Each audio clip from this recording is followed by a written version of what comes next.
Educação à distância, mudando realidades.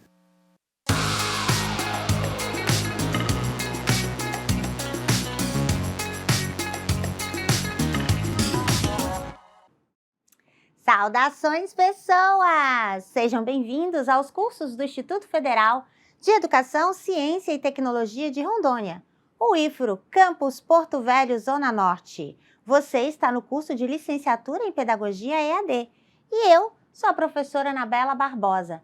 Juntinhos estamos na jornada de legislação educacional, iniciando a trilha Normas. Nesse episódio, orientações normativas. O que é isso? Você já viu? Você conhece? Quais são? Quer saber? Então vem comigo. Sim, para começar essa trilha, nós vamos tratar de orientações normativas e esse é o tema do nosso episódio. Passarei a minha audiodescrição. Eu sou uma mulher parda, de cabelos pretos, estão de Maria Chiquinha hoje, na altura do ombro. Tenho 41 anos, estou com um vestido de lés, acredito que o tom seja pêssego. E ao fundo está uma plotagem dos estúdios em tom branco com conectores cinza. E o meu sinal para a comunidade Libras é Anabela. Não poderia começar diferente, não é mesmo? Vamos a uma citação e dele hoje, acho que vou fazer até especial do Paulinho, Paulo Freire. Acompanha na tela. Bom, em Pedagogia da Autonomia, esse material está disponível no repositório da Universidade Estadual do Rio Grande do Sul, que você pode acessar inteiramente a obra na íntegra. E lá no capítulo, item 3.3, Paulo Freire escreve assim: ensinar exige compreender que a educação é uma forma de intervenção no mundo. Outro saber de que não posso duvidar um momento sequer na minha prática educativo-crítica é o de que, como experiência especificamente humana, a educação é uma forma de intervenção no mundo. Intervenção que, além do conhecimento dos conteúdos, bem ou mal ensinados e ou aprendidos, implica tanto o esforço de reprodução da ideologia dominante, quanto o seu desmascaramento, dialética e contraditória. Não poderia ser a educação só uma ou só a outra dessas coisas, nem apenas reprodutora, nem apenas desmascaradora da ideologia dominante. Bom, e sim, com essa fala aí do Paulinho, nós vamos começar a nossa jornada de legislação, pensando que a educação é uma forma de intervenção no mundo. E a legislação é uma forma de intervenção no mundo. Ao longo aqui dos nossos episódios, nós podemos compreender, espero que você tenha compreendido isso também, que a legislação ela pode ser um campo de resistência à alienação, que o Paulo Freire comenta. E os movimentos sociais, as representações das populações, dos povos, das minorias e das maiorias, as representações sociais, elas devem se fazer presente e não silenciadas, se fazer voz ouvida, para que aquilo que possuem enquanto bem maior sejam içados a direito, e esse direito seja garantido pela legislação. Então, a gente pode entender que nós, enquanto educadores, enquanto professores, diretores, orientadores, supervisores, auxiliares, então, enquanto educadores, nós somos pessoas capazes de intervir no mundo. E podemos também fazer uma análise crítica sobre essa intervenção à medida que trabalhamos para a inserção de direitos na legislação. Ao contrário, se agirmos de modo dominante, ideologicamente dominante, não sermos participativos, não sermos ativos, a legislação vai funcionar pelo revés. A legislação vai funcionar como forma de dominação e não como forma de combate à alienação. Ela vai ser uma intervenção, mas uma intervenção que vai ser posta sobre nós. Então, reflitamos aí na perspectiva de Paulo Freire e vamos acompanhar essa trilha, que é a trilha Normas. Então, passamos pela Constituição, passamos pela LDB e agora, na na pirâmide kelsiana, digamos, né? Hans Kelsen, que foi um dos grandes escritores do direito, em teoria pura do direito e depois teoria geral do direito, ele fala sobre a pirâmide constitucional, a pirâmide kelsiana, que começa pela norma fundamental e depois derrama, né, e se espraia por todas as outras normas. Então, nossa norma fundamental é a Constituição. Para a educação está previsto nos direitos fundamentais e no título da Constituição, um título específico para a educação. Depois a gente tem a Lei de Diretrizes e Bases da Educação Nacional, que vai nortear todas as demais normas do sistema educacional brasileiro. E por fim, mas não menos importante, temos as orientações normativas, que estão abaixo da LDB ou mesmo ao lado delas, mas que não são diretamente educacionais, mas interagem com ela. Vamos conhecer? Bom, então nossa jornada aqui, a trilha norma, nós temos alguns elementos. Nós veremos as orientações normativas sobre o Ministério da Educação, o MEC, sobre o projeto político-pedagógico, sobre autorização e funcionamento das unidades de ensino, regimento escolar e legislação complementar. Nesse episódio, orientações normativas. Então, o que é uma orientação normativa? Bom, a primeira coisa sobre orientação normativa é que orientação normativa é tudo que está abaixo, nessa perspectiva, é tudo que está abaixo da LDB, ou que está equiparado a ela e que sofre, né, influencia diretamente a educação. Então, para a educação, a LDB é a lei maior, é a lei que rege todo o sistema educacional. Nada pode ser contrário à LDB. E depois a gente tem outras normas menores, como resoluções, diretrizes, portarias, instruções normativas, memorandos, pareceres, atas. Todos esses documentos, eles são normativas, eles são orientações normativas, ou seja, são normas que regulamentam algum procedimento dentro do sistema escolar, federal, estadual, municipal, ou dentro da própria unidade escolar. Então, devem ser observados, devem ser conhecidos e observados, certo? Então, vamos ver o que são essas orientações normativas. Para a gente começar, lá diz assim, ó, a União incumber-se-á de quê? Incumber-se-á de elaborar o Plano Nacional de Educação. Esse artigo 9º está lá na LDB, em colaboração com os estados, o Distrito Federal e os municípios.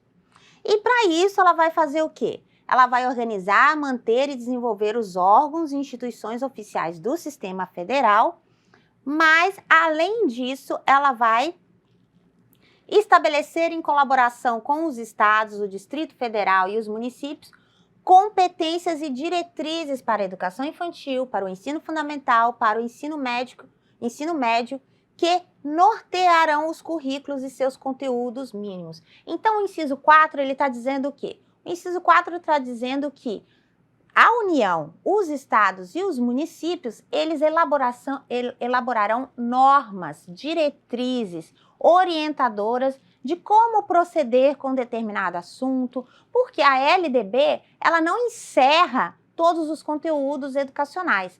Pelo contrário, ela é uma norma de princípios, ela é uma norma maior. E como norma maior, ela não tem o condão e nem deveria de esmiuçar detalhadamente certos elementos, como calendário, como sistema de avaliação, como os currículos. Esses temas, eles devem ser trabalhados em normativas menores, em resoluções, em pareceres, em orientações normativas, diretrizes curriculares, que você também já viu por aqui, como as diretrizes curriculares para a educação infantil, para o ensino médio, para a educação básica.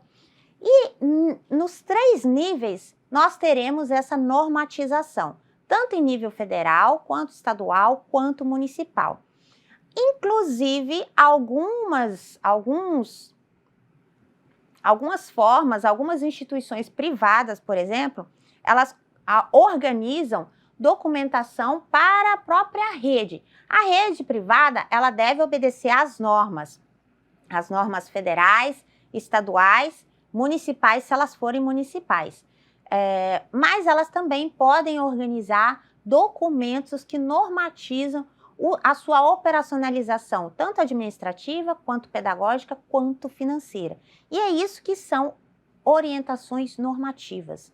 Então, elas podem aparecer, mais uma vez, como uma resolução, como uma diretriz, como um parecer, como uma portaria, como um projeto político-pedagógico, como um regimento escolar, como uma portaria, como um memorando, como um ofício.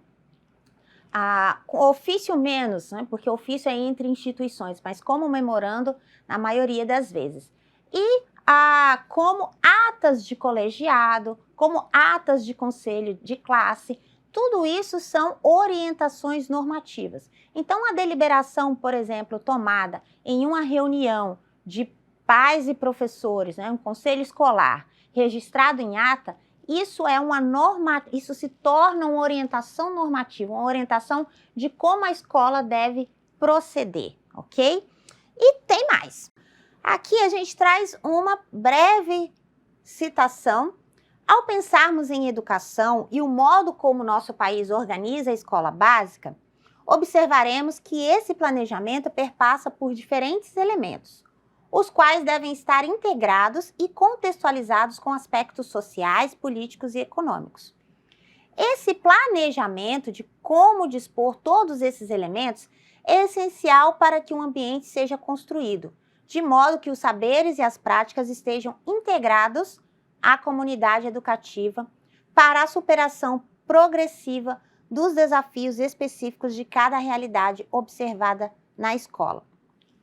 Portanto, o que os autores estão trazendo aqui, e essa citação é um apude, está no livro do Pablo Bess, e eles estão comentando sobre o quê? Eles estão comentando de que a organização de uma instituição escolar, dentro do projeto político-pedagógico, dentro do regimento escolar, dentro dessas normativas que advêm das secretarias de Estado ou das secretarias municipais de educação, elas que vão dar corpo e alma para a instituição escolar.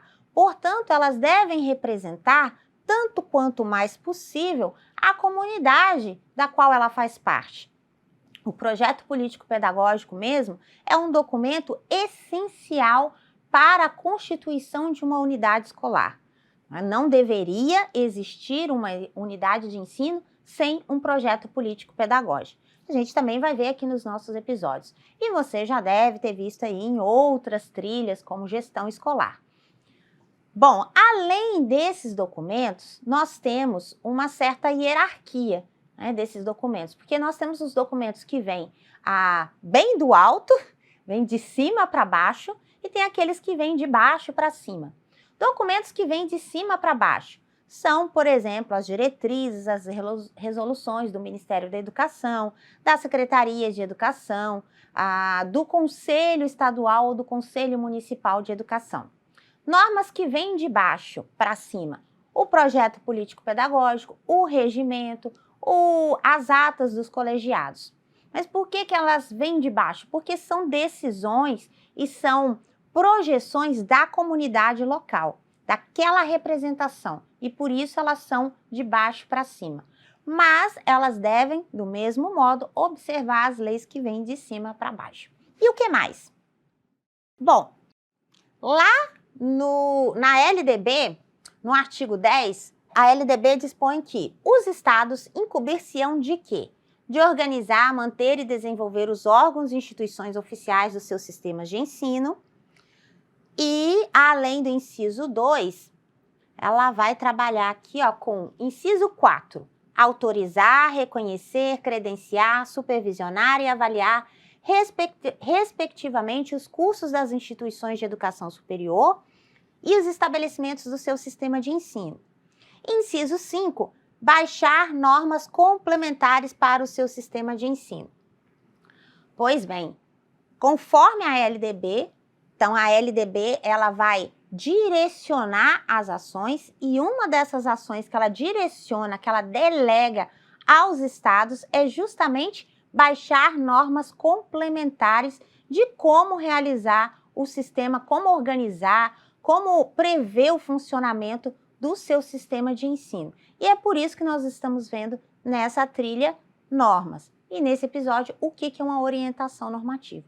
Então, para encerrar, orientação normativa é justamente isso. São as normas que, especialmente, os órgãos abaixo do Ministério da Educação, ou os órgãos do Ministério da Educação, ou a ele vinculados, e os órgãos abaixo do Ministério da Educação, como as secretarias estaduais, as secretarias municipais, os conselhos, o Conselho Nacional de Educação, o Conselho Municipal de Educação, o Conselho Estadual de Educação, o Conselho de Representantes de Dirigentes da Educação, o CONSED, o CONSEA.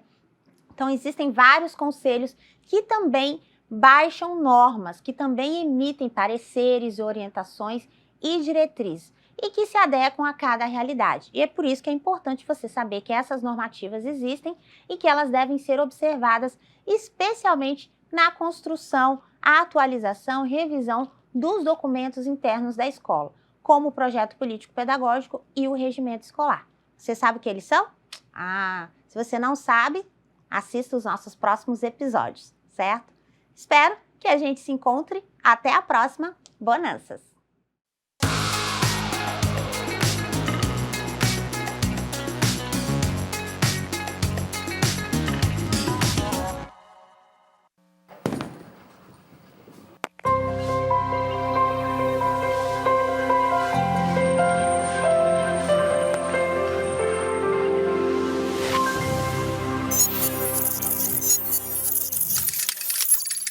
Educação à distância, mudando realidades.